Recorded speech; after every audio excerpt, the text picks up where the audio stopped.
This is Cheyenne from Cosplayers 101. Once again, I'm doing another little dance piece. I guess this kind of could be helpful for anyone who wants to cosplay Princess Tutu and wants to get a little bit of dance experience under their belt. And I think the basic thing I'm going to teach today is a chaîné. Chaîné is the most basic turn you can do. You start out with your foot in turnout position. When you're in a turnout, sometimes you don't want to go too far. You only want to go what's comfortable for your foot. For me, comfortable is all the way in the turn. You can only go, if you can only go that far, that's okay. I go that far. So you're going to start in the turnout position with your arms like this. I don't know if I'm getting cut off up here. Your arms like this. You're just going to take a step to the side. When you step to the side, you're going to step up like this and close your arms.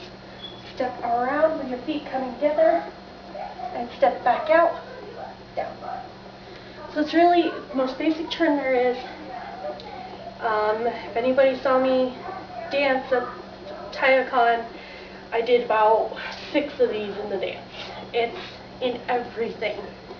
If you're doing modern dancing, you have chaîné turns. If you're doing ballet, you have chaîné turns. If you're doing jazz, you have chaîné turns. Some hip-hop has chaîné turns. It's the most basic dance move you probably can get. So you're going to start there, and this is what it'll look out full out.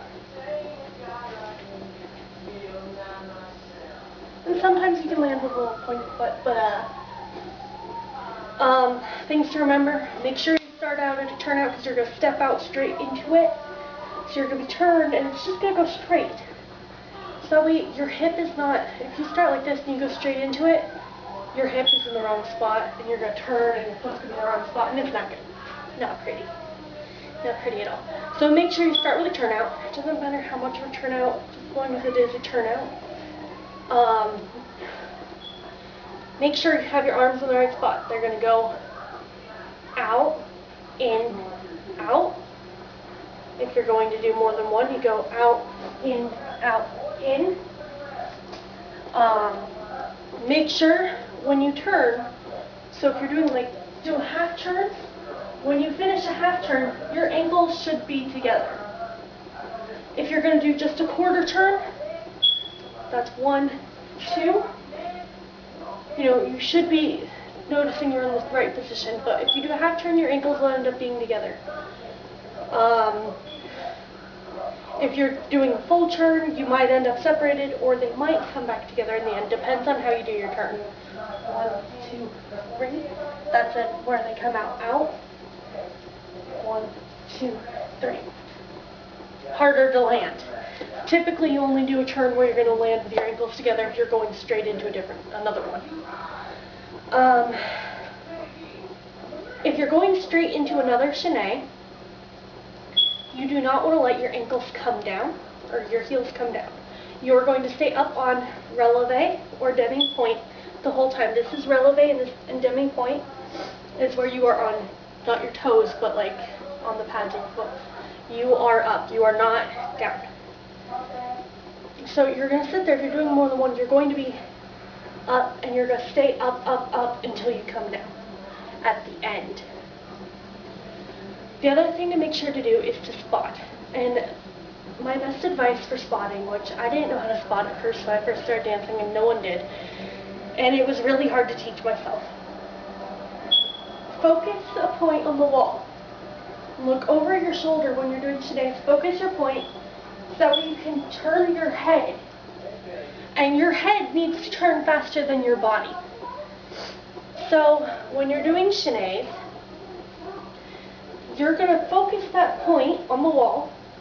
So you're going to look over your shoulder to that point. Well, the second your head gets to this shoulder, you have to turn your head super fast. It's going to take a little bit of getting used to, but it will save you from getting dizzy. And it looks better. Like me, I can do 50 chaînés without spotting, just spinning in a circle. I can just do it. And I don't get dizzy. I don't know why, but I don't. So that was a really hard thing for me to learn, is to spot, because you have to spot. It has a better look to it. It's just something you got to do.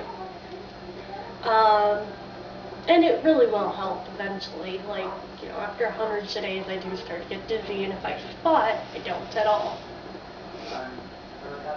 And so make sure you spot, practice your Sineads and your spotting. Even just practice spotting, like really slow Sineads. There'd be like 1, 2, 3, 4. And just practice that for a while, and that'll get you into the habit of the spotting, and also get you a little bit more into the habit of Sineads. Also, make sure, as a beginner learning Sineads, you are using your arms. Your arms are a very important aspect because they keep you balanced, and they do have a role in dance. I know it's crazy, you'd think it'd be your legs, but no, your arms are very, very important. Just like you have to have your legs in a certain position so you don't hurt yourself, you don't hurt your ankles, you don't hurt anything. Your arms have to be there to balance you and for the look.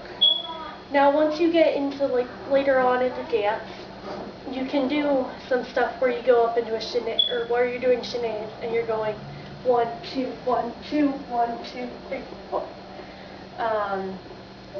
And you can do stuff where your arms are out. But for now, as a dancer, try to keep them where they should be. Being you're still a beginner if you're just learning Sineads, or even if you're just going back and reviewing, you want to make sure your arms are out. So that way you're practicing, you're getting things correctly, and no, your arms aren't going to be down here. They're not going to be way up here. They're not going to be here. Those are still there. They'll always be there. Unless you get a breast reduction. But then you'll know you lost them. Your arms are going to be out. Like you're holding a ball. With a big hamburger. Yeah, so I think that's all for Sineads. And spotting. So I'll make another video soon. Bye-bye.